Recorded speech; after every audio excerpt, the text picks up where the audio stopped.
Albert Ojwang was a Kenyan citizen, a young man with dreams and ambitions, living in the heart of Nairobi.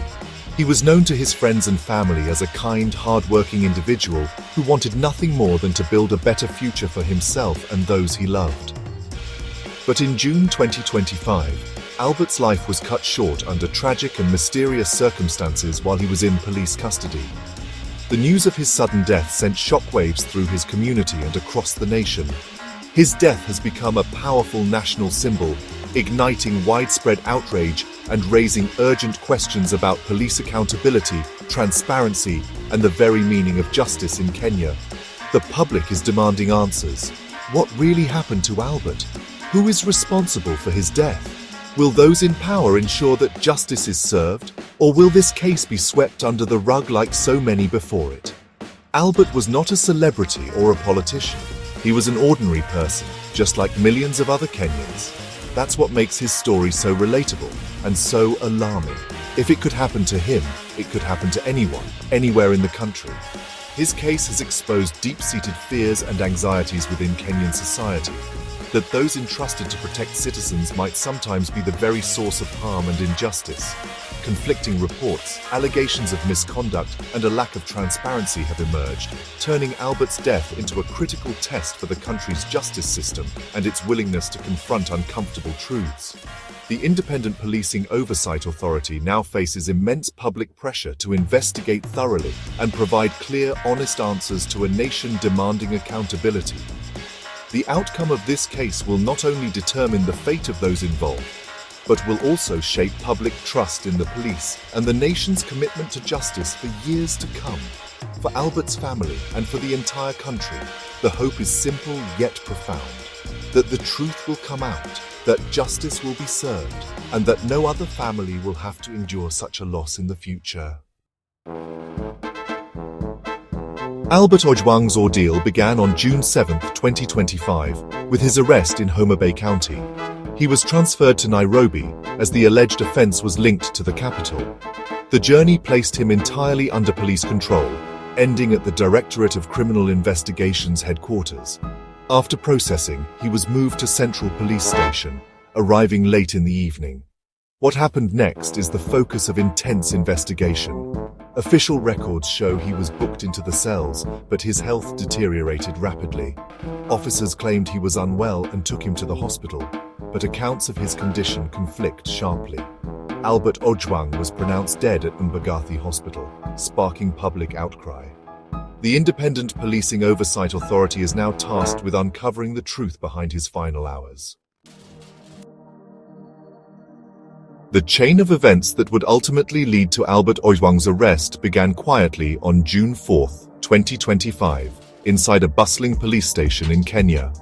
On that day, a formal complaint was carefully written and submitted, setting in motion a process that would soon capture national attention. The complaint was filed by none other than Deputy Inspector General Eliud Lagat, a high-ranking and influential figure within the Kenyan police force. Lagat alleged that malicious and entirely false information about him was being circulated widely on social media platforms. The posts, he claimed, originated from an account known as Pixel Pioneer, which had quickly gained notoriety for its controversial content. The Directorate of Criminal Investigations, acting swiftly, launched a digital investigation. Using advanced cybercrime tools, they traced the Pixel Pioneer account back to a man named Albert Ojwang, who lived in Homa Bay. Convinced they had gathered enough evidence to support the complaint, police officers moved in and arrested Ojwang at his home. The arrest sent shockwaves through the local community, drawing immediate attention from both the media and the public. The official charge brought against him was false publication, a serious criminal offense under Kenyan law that carries significant penalties for those found guilty. Because the complaint and its alleged impact were centered in Nairobi, Ojwang was transferred there under tight security. The move was intended to ensure the case would be handled at the highest level. Such transfers are standard procedure in high-profile cases involving senior officials, ensuring that all legal protocols are strictly followed. The arrest and subsequent transfer marked the beginning of a dramatic series of events that would soon unfold, drawing in lawyers, journalists, and activists from across the country. What started as a single online defamation complaint quickly escalated, dominating national headlines and sparking heated debates about freedom of expression, digital rights, and the power of social media in Kenya.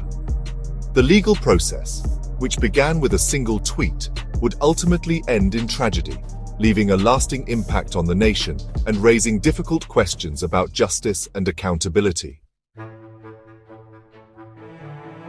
When Albert Ojwang arrived at Central Police Station, the accounts of his condition from police officers immediately conflicted, setting the stage for a tangled investigation.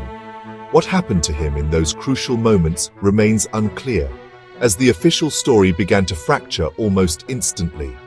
DCI officers claimed Ojwang was healthy and alert when he was brought in, suggesting there were no visible injuries or signs of distress. In stark contrast, station officers insisted he was already in a critical state, barely able to stand, and required immediate medical attention. This sharp disagreement is now central to the investigation, with each group of officers shifting responsibility and pointing fingers at the other. The lack of consensus has only complicated efforts to uncover the truth. The officer commanding station, Samson Talam, has emerged as a key figure in these conflicting narratives, with his actions and decisions under intense scrutiny. DCI boss Amin Mohammed told a Senate committee that Talam initially refused to book Ojwang, raising questions about what concerns or irregularities may have been present during the handover between officers. Talam's lawyer, however, counters this narrative, arguing that Talam was not present at the time of booking. According to the lawyer, Talam only discovered Ojwang's poor condition later and acted quickly to rush him to the hospital, attempting to save his life. These contradictions have made it nearly impossible for investigators to establish a clear and reliable timeline of events. Every new statement seems to add another layer of confusion. Each side appears to be protecting itself, deepening public suspicion that a cover-up may be underway. The lack of transparency has only increased anxiety and mistrust. The absence of a unified story from law enforcement has only fueled growing demands for accountability, with the public and Ojwang's family calling for answers and justice. For now, the truth remains buried beneath layers of conflicting testimony, official denials, and unanswered questions, leaving the community searching for clarity in a sea of doubt. To cut through the confusion, investigators turned to medical science.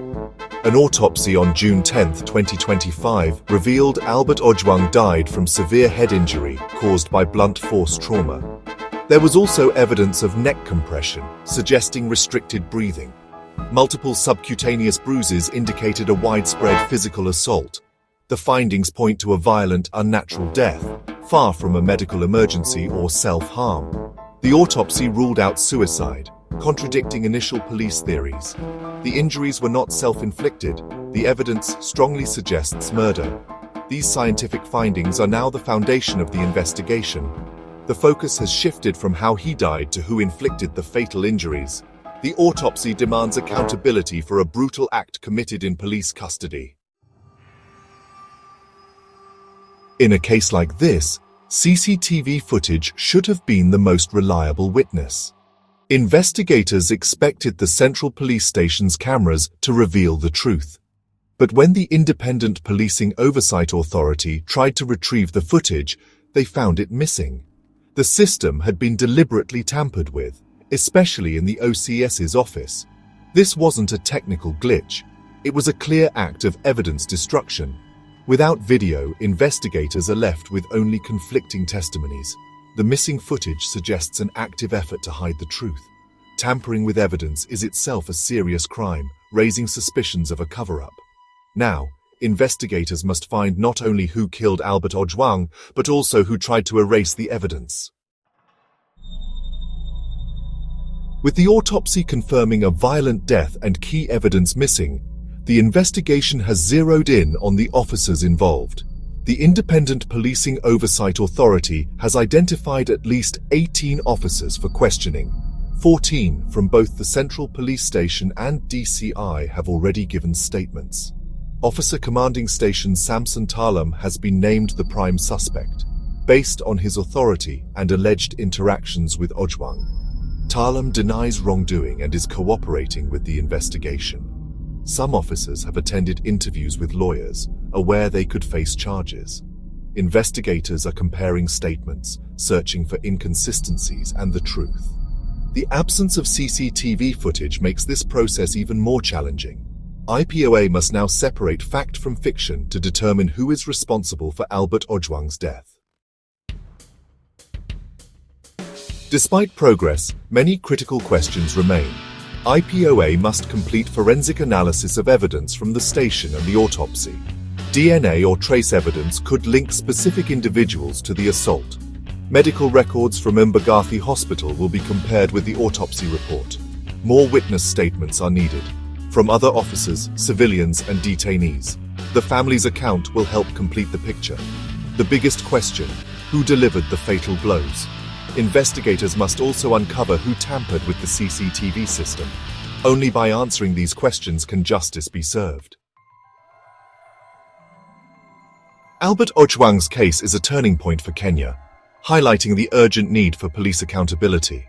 The conflicting stories, missing footage, and brutal autopsy findings have shaken public trust. For his family, justice means truth and accountability for those responsible. For the public, it's about restoring faith in the rule of law. The independent policing oversight authority's role is crucial. Its success or failure will define public confidence. A transparent investigation and prosecution would strengthen IPOA's mandate. Failure would reinforce fears of police impunity.